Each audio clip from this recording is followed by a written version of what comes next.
Welcome. It is Verdict with Senator Ted Cruz, Ben Ferguson with you. And Senator, we've got a big show today, including starting with a thwarted terror attack.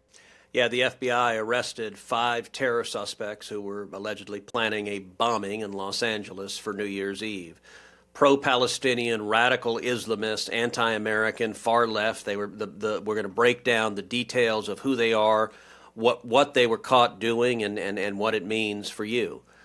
We also have stunning news from the Department of Justice and the FBI, which is during the Biden DOJ, the FBI and DOJ believe they did not have probable cause to search Mar-a-Lago, and nonetheless, political appointees in the Biden DOJ overrode the career employees and said, search it anyway. And finally, Scott Bessent, the Treasury Secretary, broke important news that rents are dropping across America because President Trump is deporting millions of illegal aliens, that it is having exactly the effect the president told the American people, and the result is the rents that Americans are paying are going down. All of that on today's podcast. Senator, you and I have been talking about this for quite some time, and that is the national security threats that we face in this country. A lot of it is because of the open southern border that happened under the Biden administration. Countless number of people coming across the border that we didn't know who they were, where they were coming from, and catching people that were also on the terrorist watch list. What we're now witnessing is the government sounding the alarm that, hey, we have a lot of people in this country in the thousands who are here that we do believe either have ties to terrorism or directly connected to terrorist organizations. And then we see the news break about the thwarting of this attack from L.A. all the way to New Orleans. This was a major operation that had a plan to kill a lot of Americans.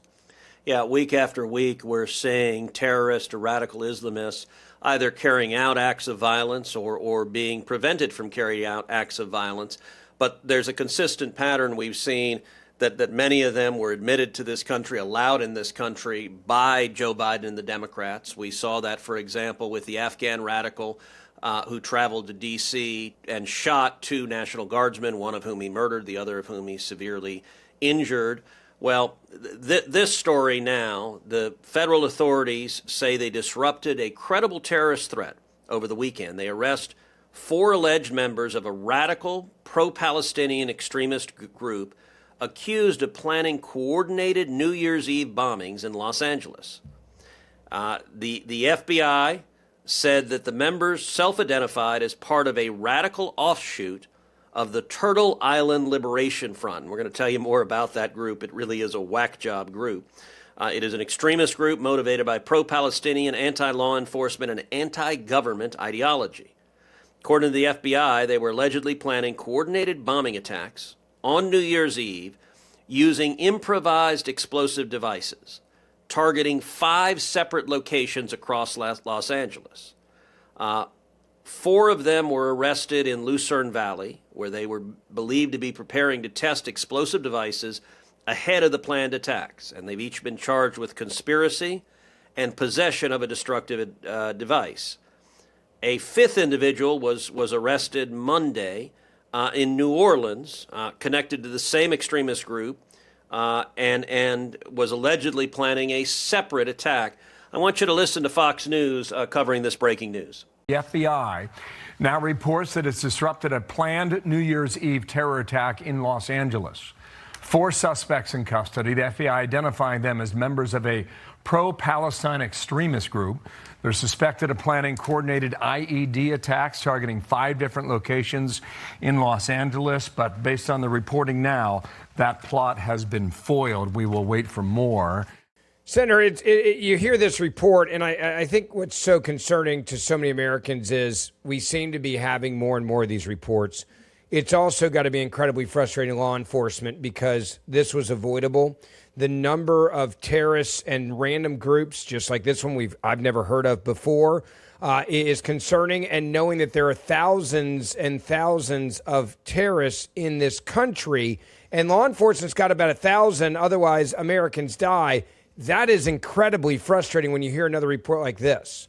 Yeah, look, this is what globalized the Intifada means. You look at the horrific mass murder in Australia on Bondi Beach, and that was globalizing the Intifada. The father-son who committed that mass murder, there's evidence that they were connected with ISIS and they were waging jihad. In this instance, let me ask you, this group, the Turtle Island Liberation Front, have you ever heard of Turtle Island before? No. You know, it's funny. I literally had to Google it because until this report came out, I'd never heard of it before. And then I said it, and what was even funnier was my wife was like, "What movie are you talking about?" I'm like, "I'm not talking about a movie. This is like a terrorist organization I've never heard of before." Yeah, look, I hadn't heard the phrase Turtle Island either, so let me tell you what it is. The Turtle Island Liberation Front Instagram account says its founding chapter is in Los Angeles, and its goal is to free Turtle Island, which is an indigenous name used to refer to North America. What do they want to free North America from? Quote, the illegal American empire. The account posted, free Palestine, free Hawaii, free Puerto Rico. Freeing the world from American imperialism is the only way to a safe and peaceful future. And let me also give you a little bit more information about this group, because these guys really are whack jobs. The group's Instagram page has 939 followers, which is one of the reasons we probably haven't heard of them. Now, 939 is not a lot unless you're talking about people who are committed to terrorism and carrying out acts of violence. On the Instagram page, you have phrases like death to America and peaceful protest will never be enough. And there's a video on the Instagram account that features a woman who just says her name is Mary, and she explains the group's name. Here's what she says, quote, so that's what the natives called it, was Turtle Island. So that's the decolonized name of the Americas, and Turtle Island Liberation Front is looking for reparations and land back for these indigenous groups. This is dangerous. By the way, TILF also had materials the FBI released. One read Death to ICE, another read Death to America, Long Live Turtle Island, and Palestine. And so once again, this is the Intifada. This is free Palestine, attack America, kill Americans, and these bombs. Here's what the federal criminal complaint says. It says the individuals who were arrested had drafted a written attack plan. They had shared bomb-making instructions, and they had planned pre-operational surveillance of their targets. It says 3 of the 4 individuals brought potassium nitrate, PVC pipes, charcoal, sulfur powder, and other bomb-making components to a campsite in the Mojave Desert for testing. Quote, while in the desert, the co-conspirators took steps to begin construction of the device, including unloading the bomb-making materials, e.g. precursors, PVC pipes, and fuses, from their cars, and beginning to assemble the materials on a table, constructing a tent to keep bomb materials shaded from the sun, wiping down the interior of one of the PVC pipes, and they were building it when FBI agents intervened to prevent them from actually assembling a functional explosive device. Incredible. This is dangerous, and this is a pattern that we keep seeing happen over and over and over again. You know, the good news is that we have an administration and a president that's made it very clear that we're going to go find these people. This is part of the reason why immigration reform and shutting down our southern border was so important. Tom Homan has talked about this. He said far too many people on the terrorist watch list got across. And I go back and I just, for the visual aid, Senator, remember, this is a government under Joe Biden's leadership that went to Texas where they had put down barriers and they used a forklift to lift up those barriers and the barbed wire to allow illegal immigrants into America. Many of them were not detained. The background checks were not checked on them, and people released and gotaways into this country. So now we are having to deal with radical groups and other terrorist groups that we've never even heard of, all because they said, let's flood America with illegal immigrants. And my worry is it's going to cost American lives at some point. And it already has. You look at, for example, the National Guardsmen who were shot by the Afghan Islamist radical whom the Biden administration imported into America. We are seeing multiple attacks from violent illegal immigrants. that the Biden administration rolled out the red carpet to. Yeah, they really, really did. Final question on this one. What are you expecting moving forward from Congress on this as we continue to find, more? And the FBI, I got to say to them, God bless them for doing their job. Yes. Grabbing these radical pro-Palestinian groups and these individuals. And now I'm assuming there's going to be even more that we can expect as they find out who they were working with and who their friends were and who was instructing them or who was a part of this. But listen, this is what happens when you have the FBI and the Department of Justice actually focused on going after criminals. You know what the Biden DOJ said their single largest operation was? Going and persecuting many of the peaceful protesters from January 6th, the little old ladies who were singing God Bless America and waving flags.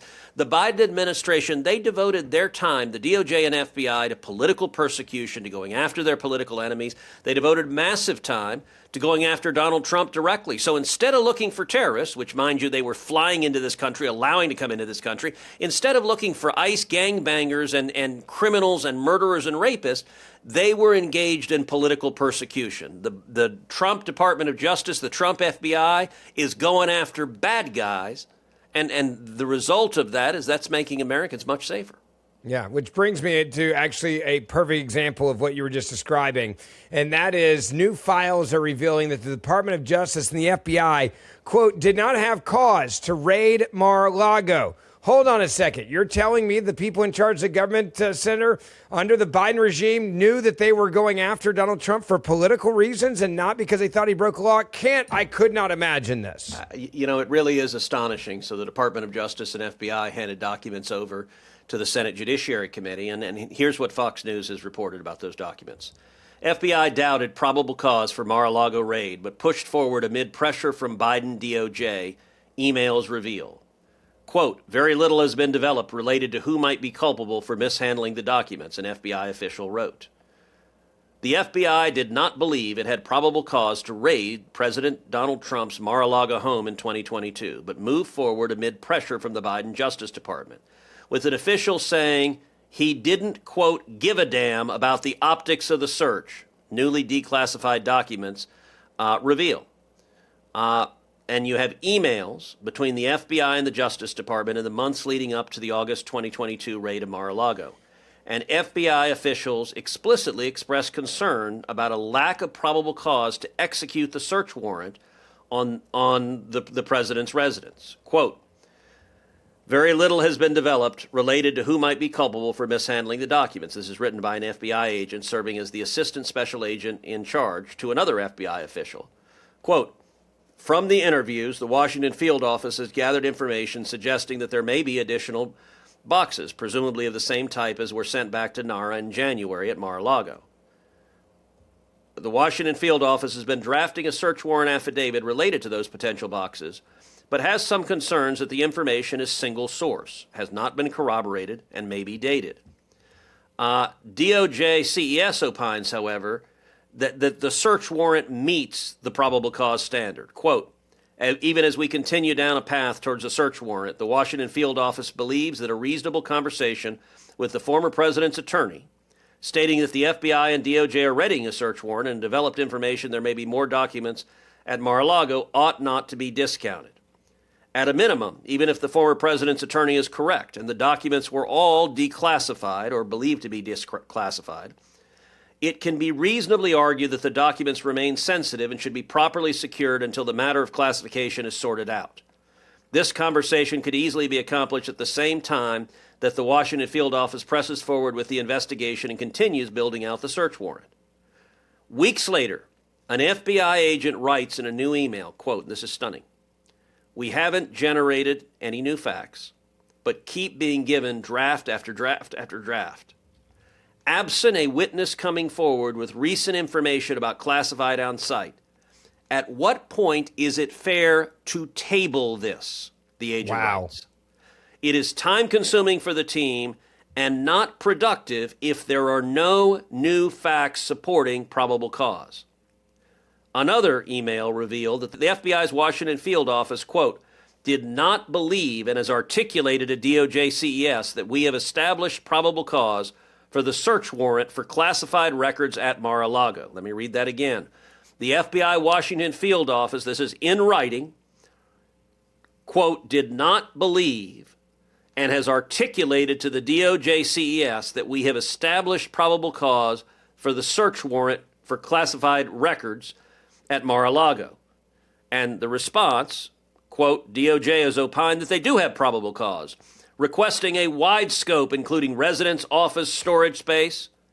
And the FBI also said a raid would be, quote, counterproductive, and suggested, quote, alternative, less intrusive, and likely quicker options for resolution to reclaim any potential classified records. This is stunning. I don't think you can overstate how stunning this is. That the field office, they're saying this is stupid. This is abuse of power in essence, and they're to the point where they're putting it in writing. And by the way, what it means if you don't have probable cause for a search warrant, but you nonetheless engage in the search is illegal. Without probable cause, you don't have a basis for the search that is justified. And if the FBI is saying it would be illegal to search President Trump's home, apparently the Biden Department of Justice, they were so partisan, their objective was not to actually prosecute a crime. Their objective was to stop the American people from voting for Donald Trump. They were acting as political operatives. And so their view, as one of the officials said, they don't give a damn about the optics. The optics they wanted was President Trump in a mugshot. They got that optic, but it backfired on them, backfired bigly, as President Trump might have said in the first term. But this was a political persecution, and what's stunning is they knew it at the time. Well, let's go to accountability, and this is where so many people listening and watching this on Facebook or on YouTube are gonna want to ask the question that I'm gonna ask you now. It's clear abuse of power. Where's the accountability? Because at this point, it's like we know they did it. We've got the information. We know that they were breaking the law or the rules, and no one seems to be held accountable for this. So what is to say the next time Democrats get in charge again, where they have the White House, and that day will come based on history. That day will happen. Let's hope not, but history let's hope would be not. in your favor. Exactly. But in the rest of my lifetime, I have a feeling there's going to be a Democrat that's going to get back in the White House. Then why would there be an incentive for them not to abuse their power and go after any other conservatives in the same way? So there wouldn't be an incentive. And look, who knows? It may not be a Democrat in the White House. The Democrat Party may have radicalized so much that maybe the next nominee will be a member of the Turtle Island Liberation Front. I mean, that's how extreme these guys are getting. Look, there has to be accountability. There has to be people who engage in the abuse of power need to be fired. Now, the Trump Department of Justice and FBI have fired a number of people. That's moving in the right direction. But anyone who knew they were participating in an abuse of justice, an abuse of power, and anyone who knew that it was illegal, let me ask, why was there not anyone who stood up and said, this is not right at the Department of Justice to abuse our power? Why were there no whistleblowers? Why was there no pushback from within DOJ? Let me ask you that question. There's a lot of appointees, and I want to get in the weeds here on this because I do think it's important to paint the picture. When I was in the Bush administration, there are political appointees and there's non-political. Yep. There's lifers. There's people that stay in certain positions at the DOJ, for example, at the FBI. They don't change based on the election or who is in the White House or who's in charge of the House or the Senate or Congress in general. Those individuals are the ones that you would hope would stand up here. The problem seems to be that there's either massive fear when the Democrats were in charge that their careers would be over, A, or B, that they just put in so many of their liberal friends that the entire DOJ leadership and those below them that were supposed to be the non-political appointees were actually incredibly partisan. I go back to, Peter Strzok and Lisa Page or whatever the hell their names were. There's two examples of, quote, non-political people that were absolutely political. There are far too many extreme partisans who burrowed into both agencies, the FBI and the Department of Justice. As you know, a book I wrote a few years ago was called Justice Corrupted, How the Left Has Weaponized Our Legal System. And I detailed, this was written at the beginning of the Biden administration, so I did not cover the prosecutions of Trump or the Mar-a-Lago raid because it hadn't happened yet. By the way, how right were you on writing that book? Yeah. I mean, knowing what happened afterwards. Good grief. And the book starts, chapter 1 is actually about Watergate. It's about Nixon. And I am not a Richard Nixon fan. I think he was corrupt and dishonest and he abused power. But if you look at one of the things Nixon tried to do is get the Department of Justice and the FBI to go after his political enemies. But at the time, DOJ and the FBI and the IRS, they all resisted. They pushed back and said, no, that's an abuse of our power. We're not going to do that. And what Richard Nixon tried to do, Joe Biden succeeded in doing. Why? Because nobody, not a political, not careers, nobody pushed back effectively and stopped it. And we saw that started with Barack Obama. Barack Obama weaponized the Department of Justice, the FBI, the IRS. And then when Trump became president, those And by the way, partisans, he was just slicker about it. I do Yeah. want people to understand that. He was very smart about it compared to this the blazing abuse of power by the Biden administration. But there were, and I want to remind just a couple examples of the abuse of power under Barack Obama. Give us a couple of those highlights so people remember what they did do and how this started a long time ago. And the reason why is, Senator, there were a lot of people that got into the DOJ and the FBI then that were lower in rank who are now running the damn place if you fast forward to the Biden years. Yeah, you look at, I mean, one of the classic examples is Lois Lerner at the IRS. And the IRS deliberately targeted conservative groups. It targeted Tea Party groups. It went after them. It persecuted them. And the search words they were among things they were looking for is any group dedicated to the Constitution or the Bill of Rights. Yeah. And mind you, they didn't mean the ACLU. They didn't mean leftist groups. They meant anyone that was conservative, any pro-Israel groups they targeted. I mean, it was an ideological purge, and it was an ideological purge that the political officials did everything they could to cover up.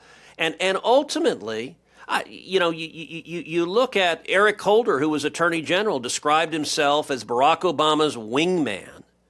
And he ended up being held in contempt of Congress, which was stunning.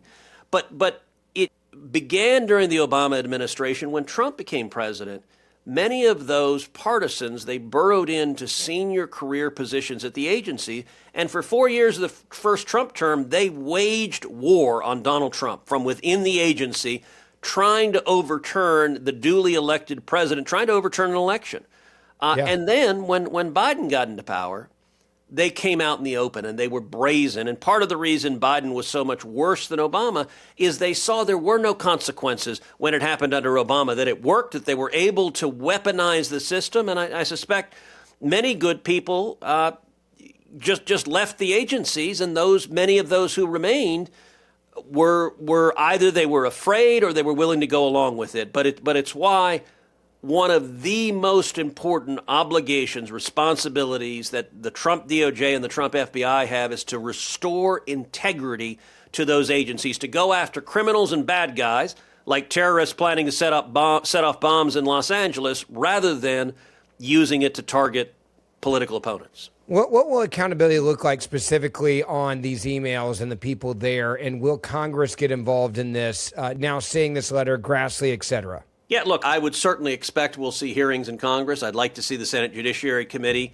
hold hearings on this and engage in oversight. This was released by Chuck Grassley, the chairman of the Judiciary Committee, so that's beneficial. And look, I want to commend the Trump Justice Department for handing these emails over. But part of the reason that the Biden DOJ wrote these is because they thought no one would ever know, that they thought Biden was going to be reelected or Kamala Harris was going to be elected. And so this would remain hidden forever. What changed the rules is you have a new attorney general and a new FBI director who decided we're going to show the American people exactly what was going on. That was the right thing to do. Yeah, great point there. Finally, I want to move to another shocking breaking news story, and that is if you get rid of people in this country that are here illegally, then you don't have to compete for them, Senator, for housing. We have seen the median age of first-time home buyers, the number skyrocket to 40-plus years old, depending on where you live. It's the highest we've seen, and certainly in my lifetime, and the highest we've seen since World War I think, if I looked at the data correctly. That was something that should be very eye-opening. Rental prices have also skyrocketed because, well, you're competing when it comes to renting a home, especially those entry-level homes with tens of millions of illegal immigrants. We are now finally seeing Donald Trump's deportations and the shutting down of the southern border completely turning into, guess what, lower rent and lower home prices for Americans. Yeah, and look, this is at the end of the day very simple economics. And in Economics 101, you learn that prices are determined by two factors, supply and demand. And they're graphed, and where they intersect is where the price is. So supply, it's pretty simple to understand. The more of something there is, the lower the price is. If there are a whole bunch of houses, the price of housing goes down. If there are a whole bunch of bananas, the price of bananas go down. But the other thing that determines price is demand. If there are a ton of people that want to buy houses or bananas, the price goes up. And so those two counterbalance each other. And actually, rising prices typically are a market signal that we need more supply. And so if banana prices skyrocket because suddenly people decide they really, really like bananas, you know what's going to happen? People are going to plant more bananas and grow more bananas to meet the demand, and the price will fall. Well, what did Joe Biden do? Joe Biden allowed more than 12 million illegal aliens to come into this country. Now, when they came into this country, most of those illegal aliens didn't live in a tent. They didn't sleep on a park bench. They went and rented an apartment, or they rented a house, or they bought a house. And you bring in 12 million people. That's 12 million people that are trying to rent. And when demand goes up a lot, you end up having prices go up. Now here's what Scott Bessent reported.